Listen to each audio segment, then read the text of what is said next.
welcome to Downriver Rescue Connection. I'm your host, Patty Radikovich, and it's my pleasure to bring you information on animal-related topics and the animal rescue community. On today's episode, we are at the Wyandotte Adoption Center. And as you remember, several episodes ago, we actually talked to the ACO from the Downriver Central Animal Control Agency, which is a very long name, and Wyandotte is now consolidated with Southgate and Lincoln Park and Allen Park, right. So this is Tom Abraham, and he is the volunteer coordinator here at, actually for the whole system, correct? Correct, yeah. Okay, great. Well, thank you for being on our show. Thank you for having me. So why don't you just, in case the viewers missed that episode, why don't you just remind everybody what is the DCAC and how is WAC part of that? Sure. The Downriver Central Animal Control is made up of those four cities: Southgate, Allen Park, Lincoln Park, and Wyandotte.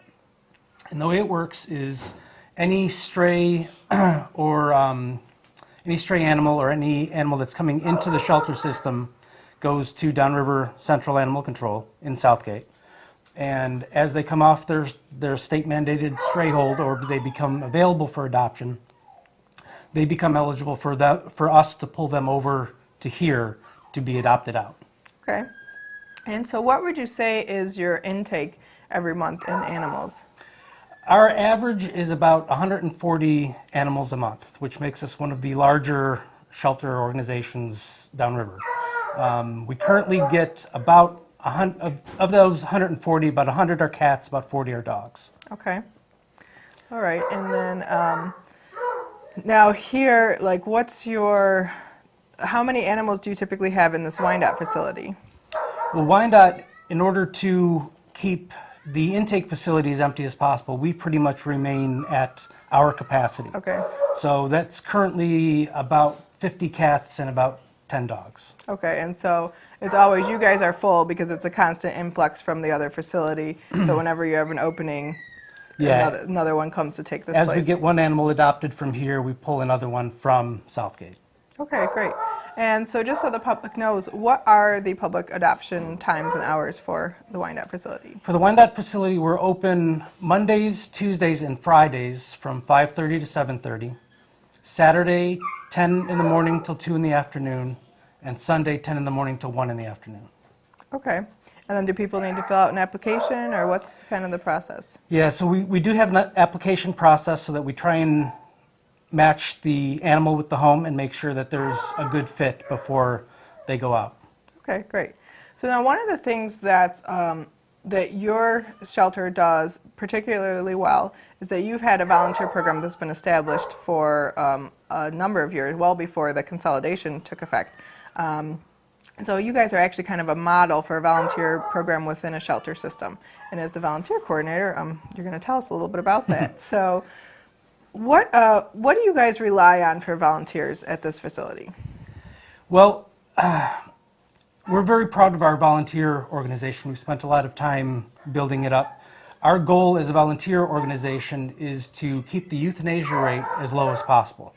So everything that we can do to facilitate adoptions, to take care of anything that is related to the animals, cleaning of the facilities, speaking to potential adopters, sheltering dogs and cats to and from vet appointments, clinics, and whatnot. We facilitate all of that, as well as fundraising for money for the veterinary care of any sick or injured animal that comes into the system.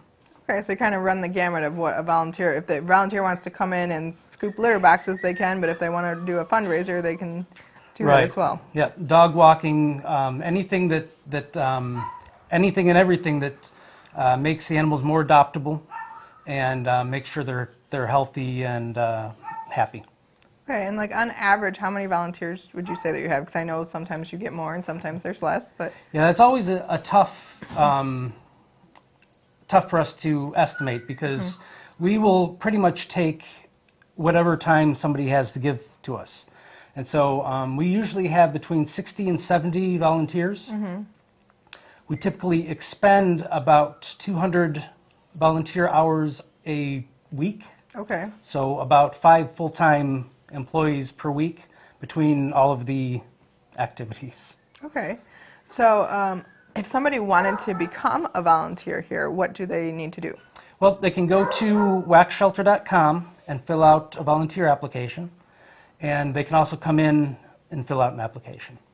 Okay. And you normally, after they fill out an application, we'll assign them a training date, and they'll go through a little bit of training to learn what we're about, and for us to see where they want to spend their time, their volunteer time with us. And we try and to facilitate all that and make sure that they're doing what they want and what needs to be done. Okay. So I know one of the problems that a lot of places have with volunteers, whether it's a shelter or just any volunteer organization, is attrition, and also, trying to make sure that the basic tasks that are assigned to volunteers are covered. So how do you guys handle that part of the equation? Because you've obviously assigned tasks that are, you rely on volunteers to do certain things. So how do you make sure that those are covered? That's always tricky. Normally as part of any effort like that, you usually get about 20% of the people that do 80% of the work.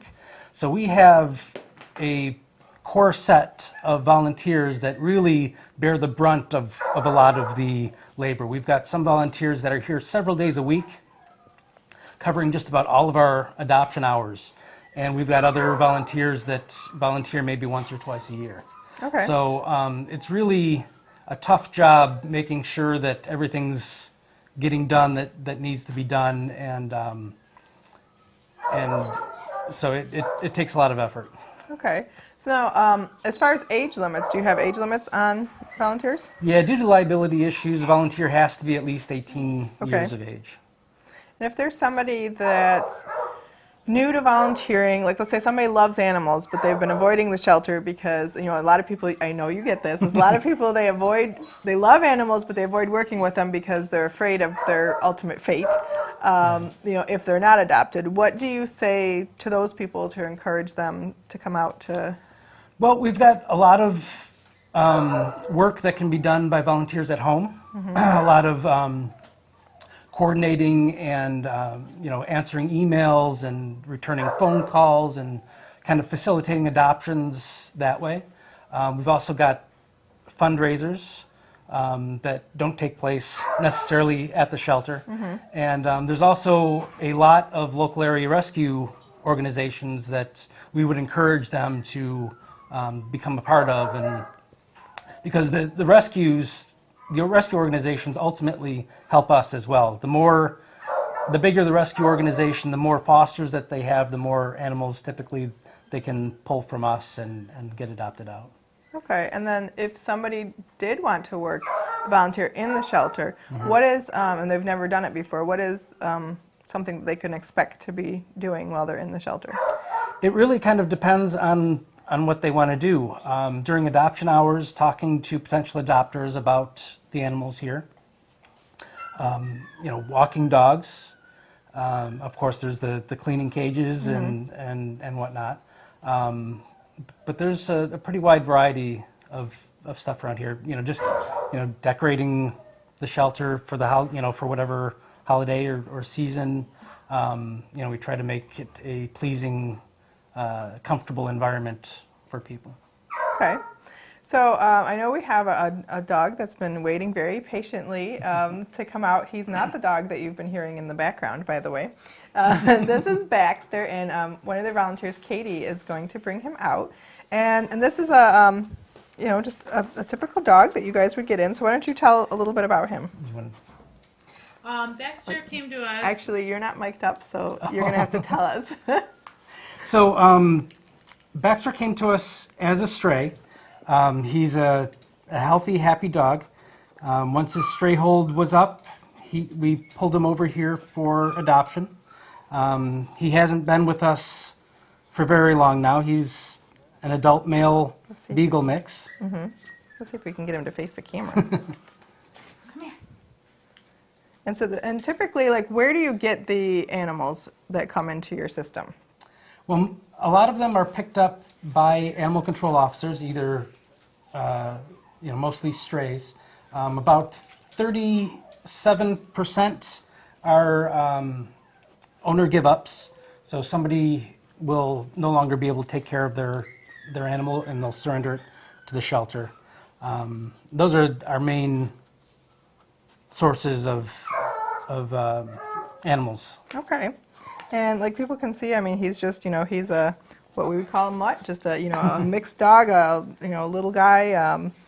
And for some people, this would be medium. I'm used to big dogs, so some people that would be medium or a big size, but to me, that's a little guy. Average age in this, I mean, you get all different types of animals in the shelter system, and, people always wonder, they always think that there's something wrong with the animals or they're sick, and that's not the case. No, that's a common misconception that we're always trying to combat. A lot of the animals that we get are very friendly, outgoing, healthy dogs that either got out of their yard and the owner hasn't come to claim them, or for whatever reason found their way to us, and we just try to find them responsible living homes. Okay, and now that's an important message is, if an owner does lose a pet, what's the best way that they can be reunited with their pet? What can owners do as prevention? For prevention, one of the key things that owners can do is to put an ID with contact information on their collar. That way, it's immediate. The animal control officer can see it. As soon as they get the dog, they can call the person and say, hey, I found a dog with your tags. He's available at the shelter, and you can come and get him. Otherwise, unless the dog is microchipped or has some other means of identification, we've got to wait for the owner to come to look for him. Right, and that especially like with cats, because a lot of people do not put collars on the cats. They think my cat's never going to slip out of the house. Microchipping is actually really important, because then you can actually get reunited that way. Because if a cat doesn't have a collar, then microchipping really is the only way to reconnect. Yeah, it can't be lost like they can lose a collar. Right. And the key with microchipping is, if you get your pet microchipped, to make sure that you keep the microchip information up to date. If you change your phone number or whatnot, you have to remember to call the microchip company and change it there as well. And even make sure you register it, because I know we've come across that as where we found animals and it has a microchip, and unfortunately the person went through the expense of doing the microchip and never bothered to register it, so you can't find the owner. Right. So if you're going to do part of the process, it's really important to follow through with the whole thing. And I did, you had talked about the owner surrenders, where you said like 37% of the animals that come in the shelter. And I know on some of the other shows we have talked about, if it's for financial reasons, there are pet food banks out there. If it's behavioral reasons, there are some free behavioral counseling hotlines that you can even go to try to assist. But it just brings up the point that, if we all think that we would never give up our pets and that nothing's going to happen to us, but tragedies do happen. People can lose their job, people can lose their home, and it's really important to pre-plan what if something happened and you couldn't keep your pet, so that they don't end up in the shelter system. Yeah, one of the biggest problems that we have, or that we see, is that every spring, along with the large influx of kittens due to kitten season, we get a large influx of people moving and looking to give up their animals because they can't take them to wherever they're moving to, or for whatever reason can't keep them. We do have a very good program to help owners keep their pets. They can call the shelter, they can send us an email, and we'll be happy to provide resources that could help them with whatever difficulties that they're having with their pet, in an effort to get to have them keep the pet. But if a pet needs to be given up, pre-planning is key. The spring-summer time frame is one of the worst time frames to surrender an animal to the shelter, because we're already dealing with the influx of strays, and it becomes very difficult and very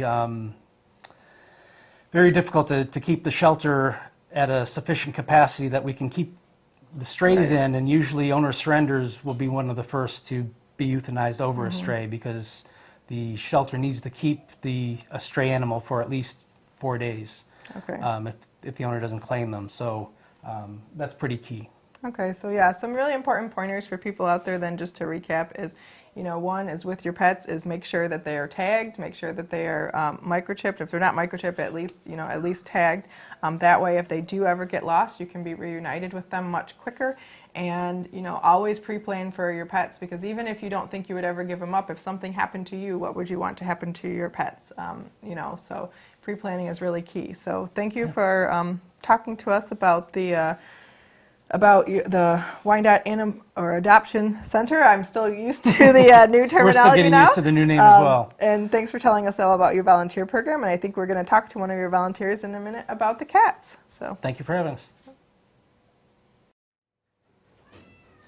we're back talking with one of the cat room volunteers, Anita Fagan. So thanks for talking to us today. Thank you very much. And you have a little fellow with you that's Trapper, correct? That is correct. Can you tell us about Trapper? Yes, Trapper's been with us for a couple of months now, and he is one of our very, very friendly cats, as you can see, very calm, would be considered a lap cat. He gets along very well with others. He's very playful, but he is actually in one of our larger cat areas where we've got a couple of cats. Okay. And so you can see he's wanting to play with my finger right now. Okay. But he's a very sweet little boy, very interested in lots of things, and a real good representative of what we've got here. Okay. A little squirmy right now.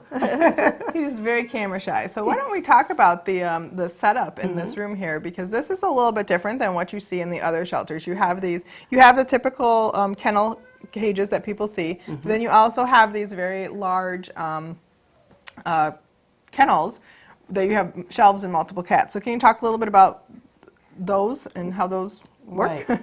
Well, we've got 4 what we call phone booths, and for Okay. those of us over 35, you'll understand why we call them the phone booths, because they are shaped like a phone booth.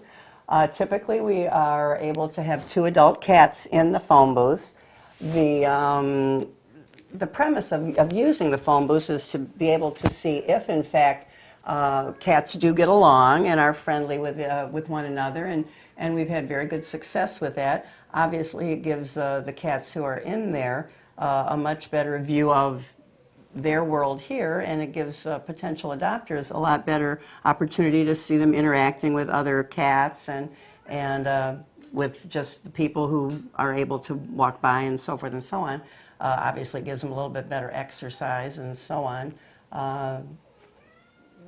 Just a little bit better environment for those that were able to get into the phone booth facility. Okay. So can you tell us a little bit about the different types of cats that you have? Because you have all different types of cats. Oh, goodness, yes. Well, obviously, we've got young and old, male and female. We've actually, and interestingly enough, in the past several weeks, we've gotten in several Siamese, a Himalayan. We've had Russian blue style cats. It's quite amazing, because I think a lot of times people think of a shelter as having raggedy-taggedy animals, and that couldn't be further from the truth. Not only do we have wonderfully friendly and attractive animals, but surprisingly enough, we have what would be considered high-end animals, if you will. Frequently, we'll get in cats who are declawed. Clearly, they've been in homes before, even the ones that come in as strays. And fortunately, we're lucky enough to have a lot of volunteers who help to re-socialize and socialize our cats. Okay. Well, I think Trapper Yeah. is wanting to go back in his cage, so we'll bring out the next one. Okay. So we'll have Elisa take him back. And while we're bringing out the next cat, Okay. Can you tell us a little bit about the socialization that you just mentioned? What do volunteers do here to help socialize these animals? Well, one thing we like to do is we like to try to brush them as often as we can. We will clip their nails, and even though that doesn't sound really like socializing necessarily, it certainly is that way, because clearly if you've got a cat who has claws and you're a potential adopter, you'd really like to know that you're going to be able to do their nails themselves, Right. Yourself, I should say. Just spending time with them, like, for example, having a cat on a lap of a volunteer sounds like sort of a funny thing to say that that's socializing, but you have no idea how good that can be towards getting them to an adoption. obviously, if they're stuck in a cage for hours on end and never get out even to look around, they're going to be a little bit more skittish, a little bit more frightened, a little less friendly.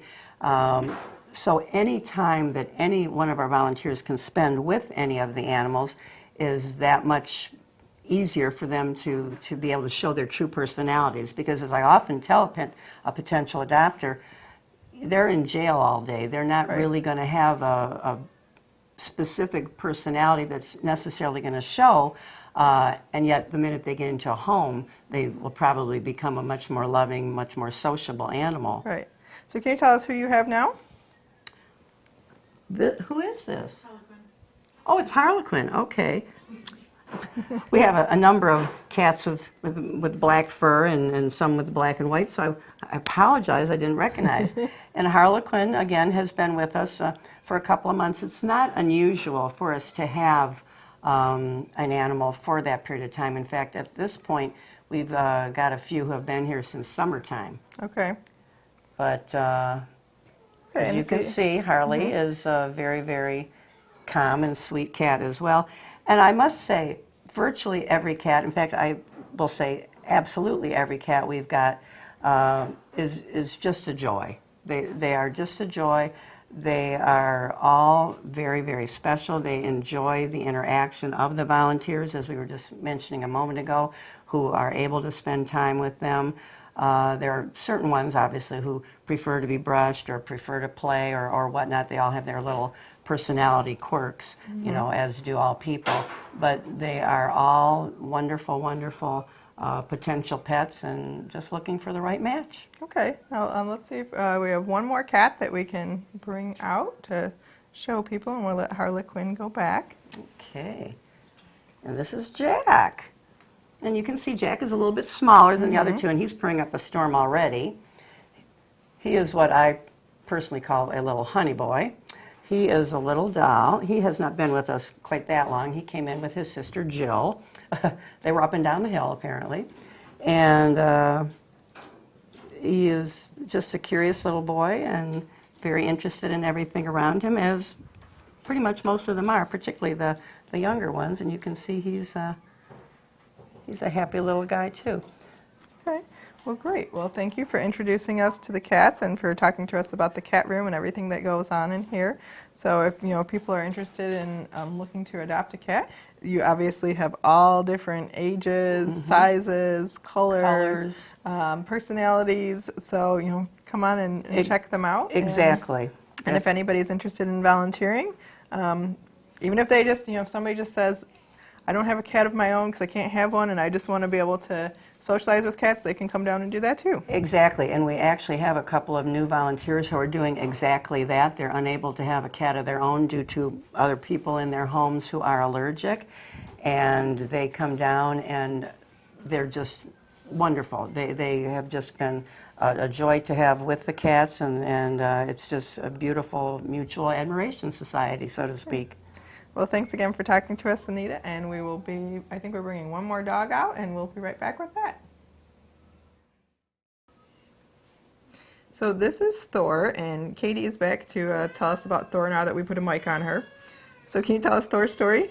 Well, Thor came to us as a stray. He was actually trailing a wire tie-out that had frayed at the edges, so he must have been running from something. He's a little bit of an older guy.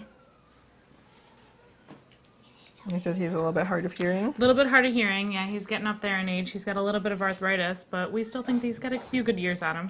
Okay. And this is, and you said that he was on the tie-out, and so you guys just rescued him from the site that he was at, or? Yeah, animal control officers brought him in with the tie-out still attached to his collar. Okay, and so that's another example. Unfortunately, people obviously he was somebody's pet, and somebody left him, but now he's safe, and hopefully somebody will be interested in him and come and adopt this senior boy. Mm-hmm. So this again is Thor. So again, I just wanted to thank everybody at the Wyandotte Adoption Center for coming to letting us come here and film today. And these are some of the volunteers here: Tom and Devin and Dahlia and Elisa and Anita back here and Sandy over here, and then Katie in the front. So thanks everybody for for letting us come out and film and for bringing out the animals for us.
We look forward to a day when all pets are treated like family and everyone has a home. Until that time, we invite you to be part of the solution. And remember, please spay and neuter your pets. See you next time.